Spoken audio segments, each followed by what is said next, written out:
بسم اللہ الرحمن الرحیم. میرا سب سے زیادہ انٹریکشن رہا ہے پاکستانی کمیونٹیز امریکہ میں، یورپ میں، انگلینڈ میں، اور سب سے دیر سے رہا ہے کیونکہ پہلے میں کرکٹ کی وجہ سے پاکستانی کمیونٹیز کو جانتا تھا جدھر جدھر کرکٹ کھیلی جاتی تھی، اور اس کے بعد شوکت خانم کی فنڈ ریزنگ میں دنیا میں کوئی بھی جگہ نہیں چھوڑی جدھر پاکستانی تھے. جدھر پاکستانی تھے ادھر میں پہنچ جاتا تھا ان سے پیسے اکٹھے کرنے کے لیے. تو اس لیے مجھے بڑا اچھا اندازہ ہے پاکستانی کمیونٹیز کا ساری دنیا میں. جو امریکہ کے اندر پاکستانی کمیونٹی تھی، اس سے میرا 30 سال سے شوکت خانم کی وجہ سے میرا ان سے انٹریکشن رہا. کیونکہ میں آپ سب کو جانتا ہوں کمیونٹی کو، آپ کی جو سب سے بڑی کوالٹی وہ یہ کہ آپ نے اپنی محنت سے، اپنی ہارڈ ورک سے آپ نے ارن کیا اپنی پوزیشن. اور کیونکہ میری ٹریننگ سپورٹس میں تھی، اور سپورٹس کے اندر انسان اس کو صرف ویلیو کرتا ہے جو اچیو کرتا ہے. آپ کوئی فرق نہیں پڑتا آپ کسی نواب کے بیٹے ہیں یا آپ کس کے بیٹے ہیں، اہمیت اس کی ہے جو پرفارم کرتا ہے. اور جو ہماری نارتھ امریکن پاکستانی کمیونٹی ہے، اس کی کوالٹی یہ ہے کہ آپ نے بڑے مشکل سچویشن کے اندر سیلف میڈ لوگ ہیں. سیلف میڈ لوگوں کی میں عزت کرتا ہوں. کیونکہ میں جب ایچ ایس این کالج میں پڑھتا تھا تو ایچ ایس این کالج میں پریولیج کلاس کے بچے تھے. شاہ محمود میرے سے جونیئر تھے، لیکن شاہ محمود اس لیے نہیں ایچ ایس این میں ایکسیل کیا کیونکہ مخدوم تھے، یہ اس لیے کیونکہ انہوں نے محنت کی تھی. لیکن انفارچونیٹلی وہاں زیادہ تر لوگ وہ ہوتے تھے جو پریولیج بیک گراؤنڈ سے، جو کہ جتنی زیادہ پریولیج بیک گراؤنڈ سے ہوتے تھے نہ وہ کھیلنے میں اچھے ہوتے تھے نہ پڑھائی میں اچھے ہوتے تھے، اور وہ پالیٹکس میں چلے جاتے تھے. سب سے زیادہ پاکستانیوں کا ٹیلنٹ دیکھا وہ نارتھ امریکہ میں دیکھا. سب سے زیادہ جو انیشیٹو تھا، جنہوں نے اپنی محنت سے اوپر پہنچے، وہ نارتھ امریکن پاکستانی سے. لیکن میں نے دیکھا اب نیوزی لینڈ، آسٹریلیا میں بھی پاکستانی کمیونٹی اچھا کر رہی ہے. ناروے میں بہت اچھا کر رہی ہے. بائی دا وے سب سے امیزنگ چیز یہ ہے کہ جو فرسٹ جنریشن ناروے کے پاکستانی ہیں وہ بڑا اچھا ان کی پرفارمنس ہے. تو جو میرا آپ سب سے جو آج بات چیت کرنے کا مقصد وہ یہ ہے، دیکھیں جو پاکستان میں پوٹینشل ہے، ملک کے اندر پوٹینشل، میں ساری دنیا پھرا ہوں، ساری دنیا دیکھی ہے میں نے. میں آپ کو یقین دلاتا ہوں کہ جو پاکستان میں پوٹینشل ہے اس وقت کسی ملک میں نہیں ہے. اس کی وجہ ہے اللہ نے، ابھی میں نے آپ کو وجہ نہیں بتائی، پاکستان کی جو جیو اسٹریٹجک لوکیشن ہے وہ اس وقت یونیک ہے دنیا میں. دو دنیا کی سب سے بڑی مارکیٹس پاکستان کو ٹچ کرتی ہیں، جو کہ آگے پکچر کیا جاتا ہے کہ چائنا اب سب کو اوورٹیک کر لے گا، اور جس طرح وہ جا رہا ہے وہ کر لے گا اوورٹیک. کیونکہ ان کی جس طرح کی لانگ ٹرم پلاننگ اور ان کی جو میٹیکولس قسم کی ان کی جو اسٹریٹجیز ہے، میرے نہیں خیال میں ان کو کوئی اس وقت بیٹ کر سکتا.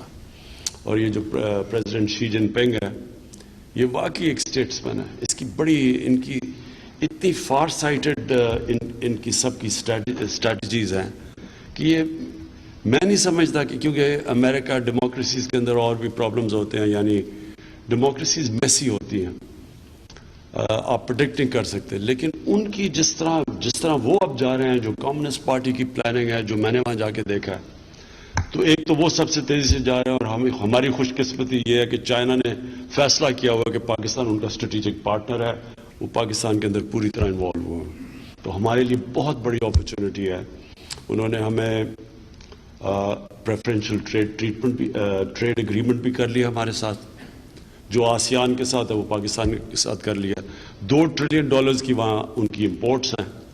تو پاکستان میں اور بھی اب جاپان سے بھی وہ ری لوکیشن کرنا چاہتے ہیں انڈسٹری کو، کیونکہ پاکستان پھر ایکسپورٹ کر سکتا ہے چائنا کو اور پریفرنشل ٹرمز کے اوپر. اس کے علاوہ جو گوادر ہے ہم نے کسی نے نہیں ریئلائز کیا اس کی امپورٹنس. میں بھی جب سینٹرل ایشیا کرگزستان گیا جدھر SCO کی کانفرنس تھی, جتنے بھی سینٹرل ایشین اسٹیٹس ہیں سارے انٹرسٹڈ ہیں پاکستان کے گوادر کے اندر, کیونکہ وہ لینڈ لاکڈ ہیں اور سب سے ان کے لیے آسان روٹ ہے گوادر کے ذریعے. اور جو رشیا ہے, رشیا کا بھی اب وہ اس طرف دیکھ رہا ہے, کیونکہ سارا شفٹ ہو رہا ہے. چائنا, انڈیا اور پاکستان اس کے بیچ میں اسٹریٹجکلی پلیسڈ ہے, اور ساتھ پھر جو ہمارے دوسری طرف انرجی ریزروز ہیں دنیا کے. تو جدھر اب پاکستان کی پوزیشن ہے, ایک ینگ پاپولیشن ہے, بہت بڑی بات ہے, کیونکہ ہم چائنا گئے تو ریئلائز کیا کہ کتنی بڑی ایڈوانٹیج ہے ایک ینگ پاپولیشن کی. ہماری 60% آبادی 30 سال کی عمر سے کم ہے. بہت بڑا پوٹینشیل ہے گروتھ کا. اور جو ہمارے پاس زمین ہے ہم نے یہ بھی نہیں اس کی قدر کی, کسی نے ایگریکلچر پہ انویسٹ نہیں کیا, کسی نے سوچا نہیں, ٹیکنالوجی کے اوپر انویسٹ نہیں کیا. یعنی اگر ہم اپنی صرف جو چائنا سے جن سے اب ہم نے MOU سائن کر لیا ہے ایگریکلچر کا, تو ہمیں آ کے 4-5 ایریاز کے اندر پوری طرح اب ٹیکنالوجی ٹرانسفر کر رہے ہیں, ہماری سیڈ ڈیولپمنٹ کر رہے ہیں, اور ان کی کیج فشنگ ہے جس میں وہ دنیا میں لیڈ کر رہے ہیں. تو پاکستان کا سمپل میں مثال دیتا ہوں کہ 6 لیٹر ہے ہماری پر ایوریج کاؤ کی جو ییلڈ ہے دودھ کی. تو دنیا میں چائنا میں 20 سے 24% ہے, 20 سے 24 لیٹر ہے, اور کئی ملکوں میں 30 لیٹر ہے.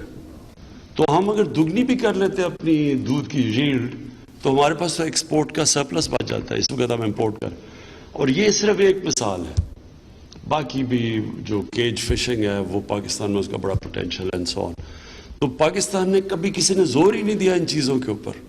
یہ ہمیں جب اب چائنا گئے تو ان سے جب ہم نے MOU سائن کیے تو ہم نے ریئلائز کیا کہ ہم تو ایک ہر طرح پاکستان میں 12 موسم ہیں.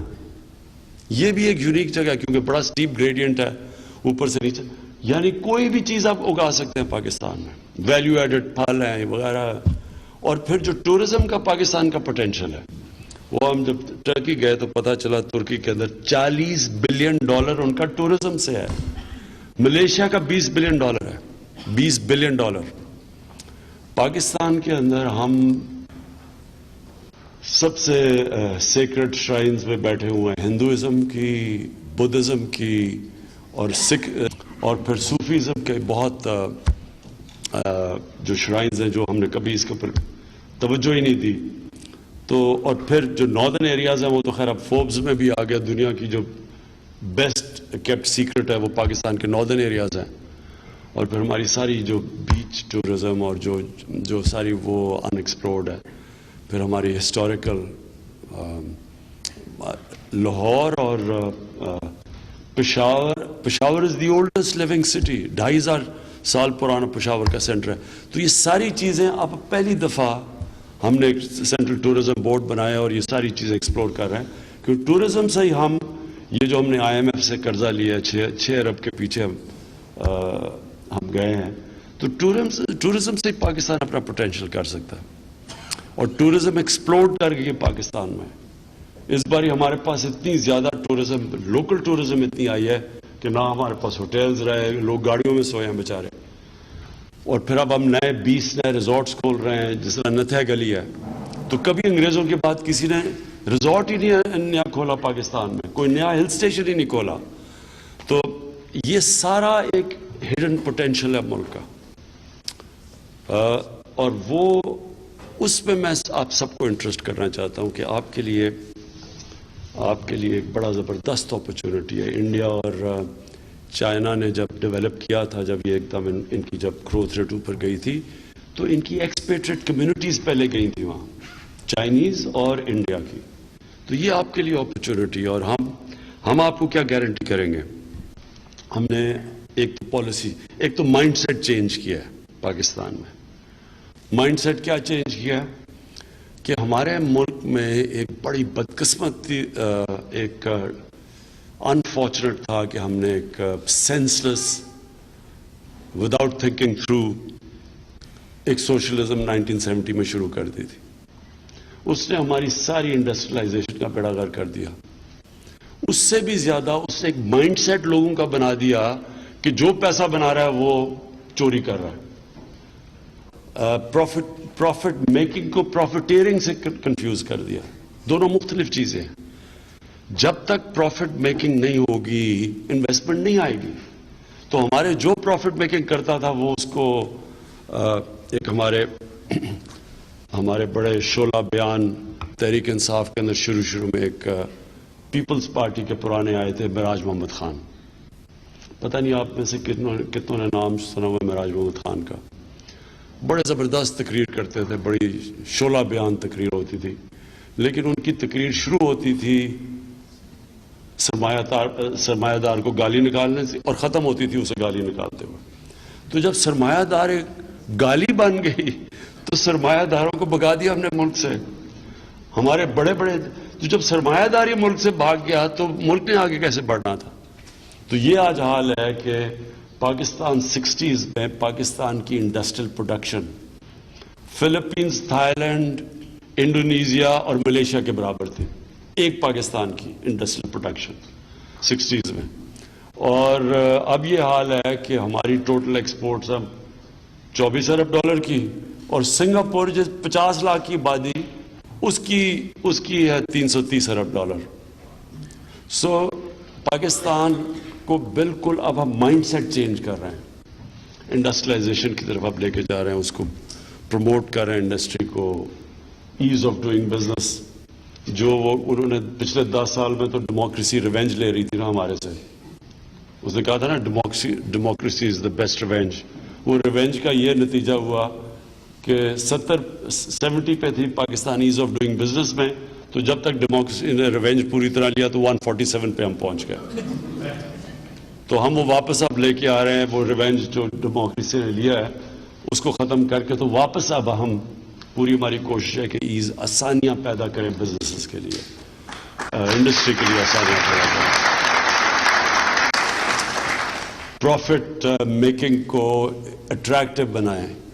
شیخ محمد سے ہماری ملاقات ہوئی, اس نے بڑی سمپل بات کی. کئی دفعہ ایک کامن سینس ہوتی ہے جو کہ ایک دم کسی کو اپیل کر جاتی ہے. اس نے کہا کہ میرے باپ نے مجھے ایک شیخ محمد جو دبئی والا ہے کہتا میرے باپ نے مجھے ایک ایڈوائس دی تھی کہ لوگوں کو انکریج کیا کرو پروفٹ بنانے میں. بڑی سمپل چیز ہے. جب پروفٹ کوئی بنائے گا تو لوگ دیکھ کے پروفٹ بنانے آئیں گے نا. انویسٹر کوئی خیرات دینے تو نہیں آتا, وہ جب دیکھتا ہے کہ کوئی پیسہ بنا رہا ہے تو انویسٹمنٹ آتی ہے. تو وہ ہمارا اب ہمارا نئے پاکستان کا مائنڈ سیٹ. یہ نئے پاکستان کے وزیر بیٹھے ہوئے ہیں.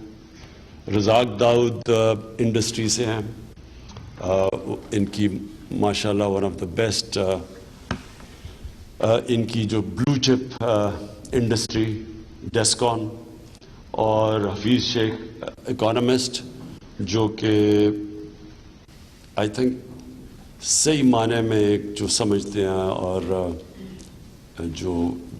جو پاکستان کا جو موجودہ سچویشن ہے اس کو سمجھ بیٹھے. چیلنجنگ ہے, چیلنجنگ تو ہونا ہی تھا. جب کہ وہ ڈیموکریسی نے اپنا ریونج جب لیا تو ہمارا 6 ٹریلین سے 10 سالوں میں قرضہ گیا 30 ٹریلین پہ, اور 30 ٹریلین پہ جب قرضہ پہنچا تو ہمارا جو پورا ٹیکس, سارا جتنا ہمارا ٹیکس ریونیو اکٹھا ہوا آدھا چلا گیا سود دینے پہ جو قرضے انہوں نے لیے ہوئے تھے.